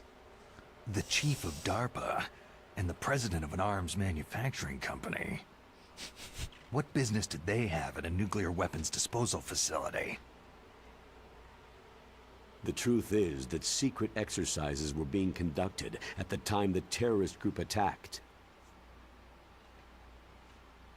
Must be extremely important exercises if those two were directly involved. Were they testing some kind of new advanced weapon? I'm not privy to that information. Do we know exactly where they're being held? The DARPA chief has also been injected I'm with not a privy new to that transmitter. particular private As you snake. get closer, you should be able to pick Uh-huh. up his location on your radar.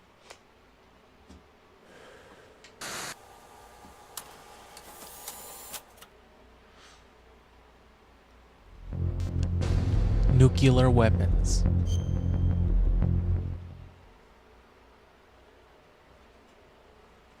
Do they really have the ability to launch a nuclear missile? They say they do.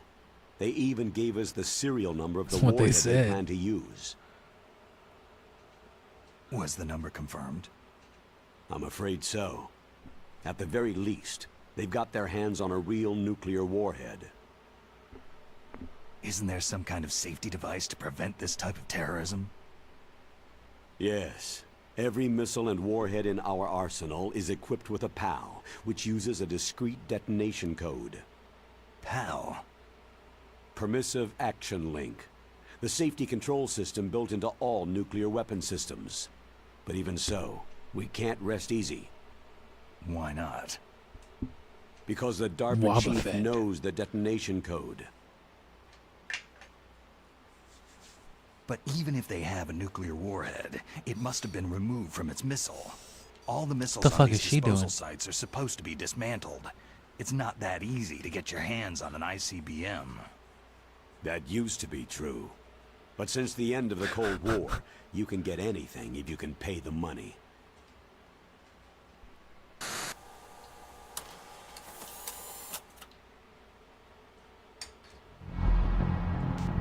The terrorist armament.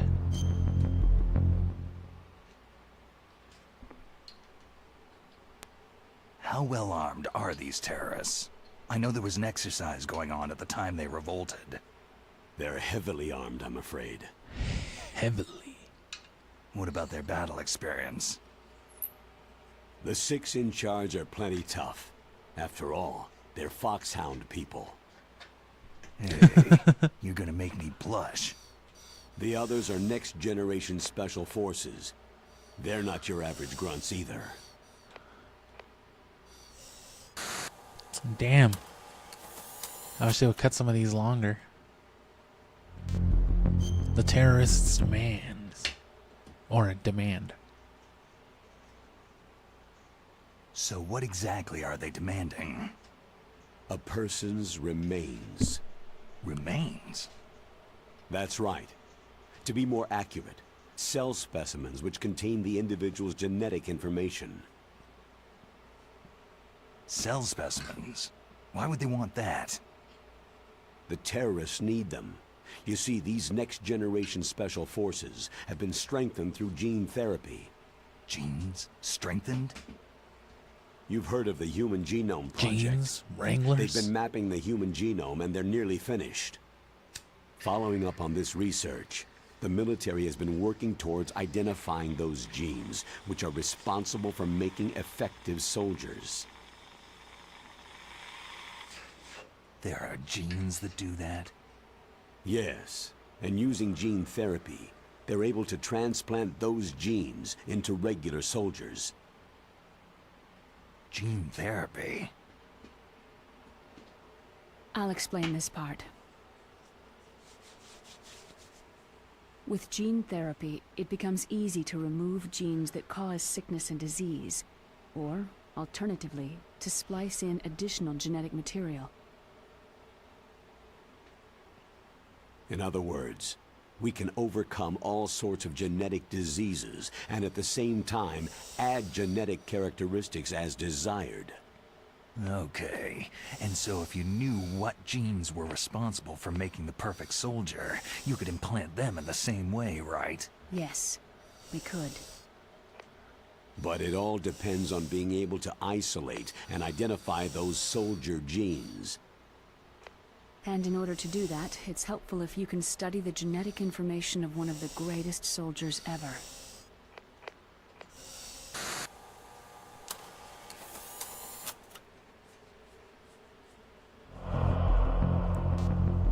Genetic strengthening.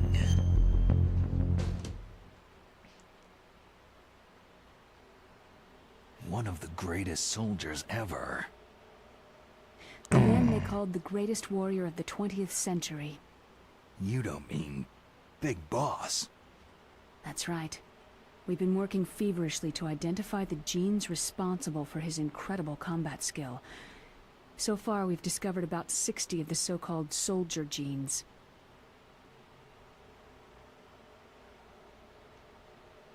So his body was recovered after all. Yes, and his cells have remained frozen in a cryochamber. His genetic information is a priceless treasure to mankind. Priceless to the military, perhaps. His body was burned severely, but it was possible to restore his DNA profile from just a single strand of his hair. Oh, heck, it's like some kind of dinosaur theme park. Oh, heck. And you're gonna put What these the genes fuck? into soldiers? Yes. We'll use a process that I discovered Are you looking called at me? gene targeting. The strongest soldiers don't become what they are by acquiring their skills through training or experience. We now know that hereditary factors are far more crucial for creating superior soldiers. Snake, we can't hand over his body. It's more strategically important than any weapon of mass destruction. I hear the terrorists are calling themselves the Sons of Big Boss.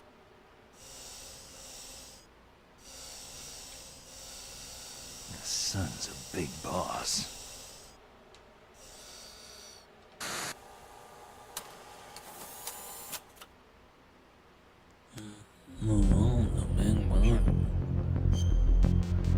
A thick speck of finger.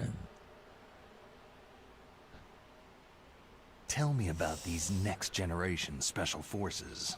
They started out as an anti-terrorist special ops unit, made up of former members of biochem units, technical escort units, and the nuclear emergency search team. Their purpose was to respond to threats involving next-generation weapons of mass destruction, including NBC weapons. Until they were added, that is. Who's they? These guys didn't start out as regular army.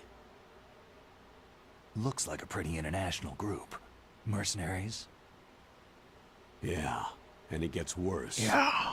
Most of them were from a merc agency that I think you're familiar with. They were part of Big Boss's private guard. And after Big Boss went down, Look at the her back military there. just bought out all their contracts.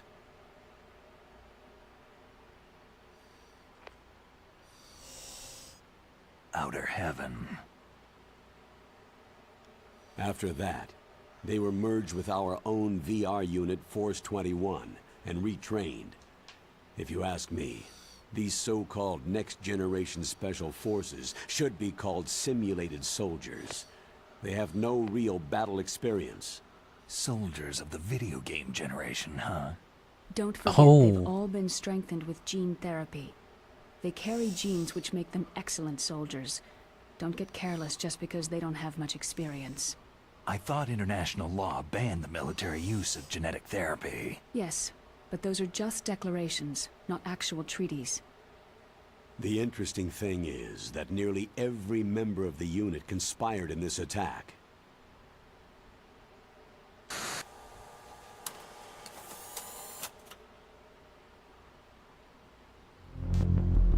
Reason for unanimous approval.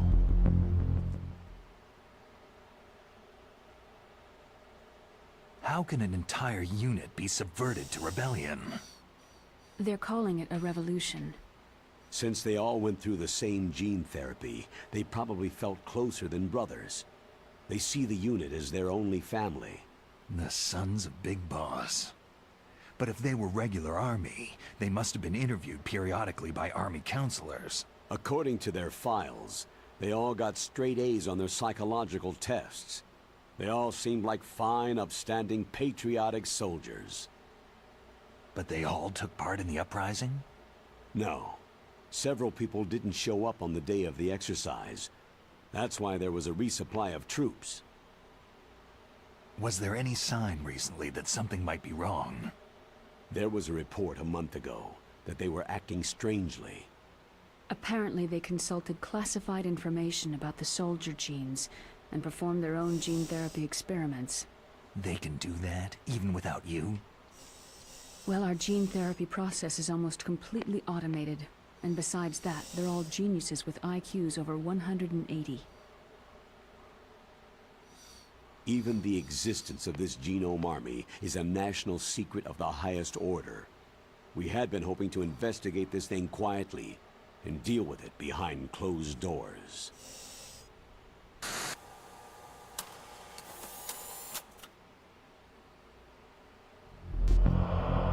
Unit Foxhound.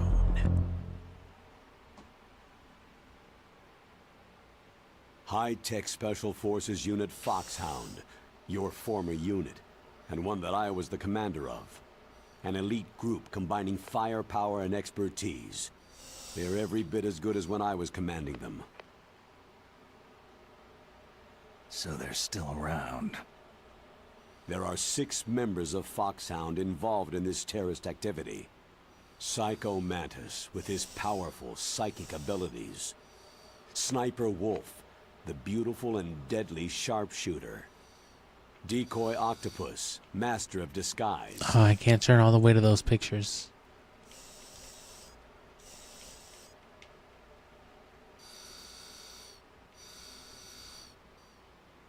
Vulcan Raven, giant and shaman.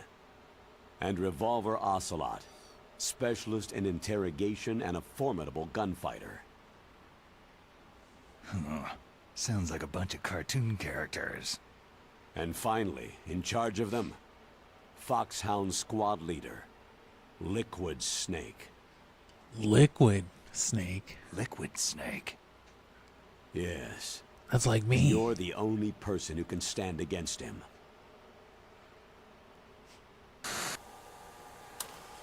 Gaseous Snake. Liquid Snake. Liquid Snake? Liquid Snake. The man who shares your code name. The solid versus the liquid. Tell me what you know. He fought in the Gulf War as a teenager, the youngest person in the SAS. His job was to track down and destroy mobile Scud missile launching platforms. You were there too, I believe. Didn't you infiltrate Western Iraq with a platoon of Green Berets? I was just a kid myself back then. The details are classified, but it seems that originally, He penetrated the Middle East as a sleeper for the SIS. He was a spy for the British Secret Intelligence Service? But he never once showed his face in Century House. He was taken prisoner in Iraq, and after that there was no trace of him for several years. After you retired, he was rescued and became a member of Foxhound. I thought that by the time I left, they were no longer using code names. I don't And know that's his all real name. like Ground That Zeroes information is so highly or the Phantom classified Pain. that even I can't look at it. Here's a photo of him.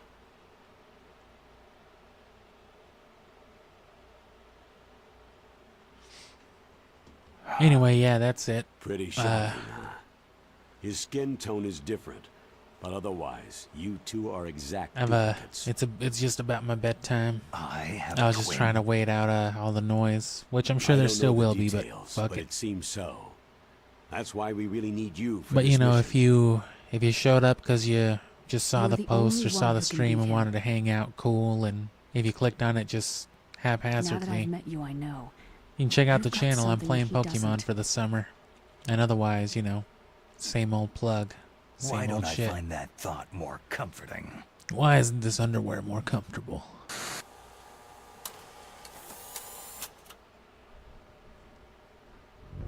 Yep. And then just go back to the Wii U menu and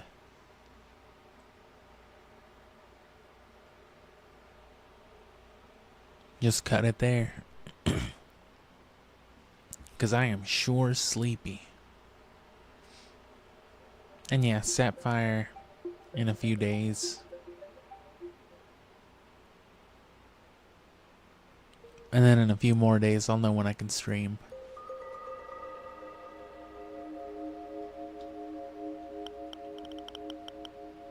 I'll eventually get this shit modded. My gamepad, I mean. Zombie U is cool. I really want to play Zombie U. 3 Ultimate, all this stuff. It's great. Deus Ex Machina. Fucking Mario Kart 8. In case you forgot, it wasn't actually a Switch game, just like Pokken Tournament. Or fucking... where is it? Hyrule Warriors. But yeah. Pokemon. Click the channel. Happy Independence Day, whatever. Whatever you did for the day. And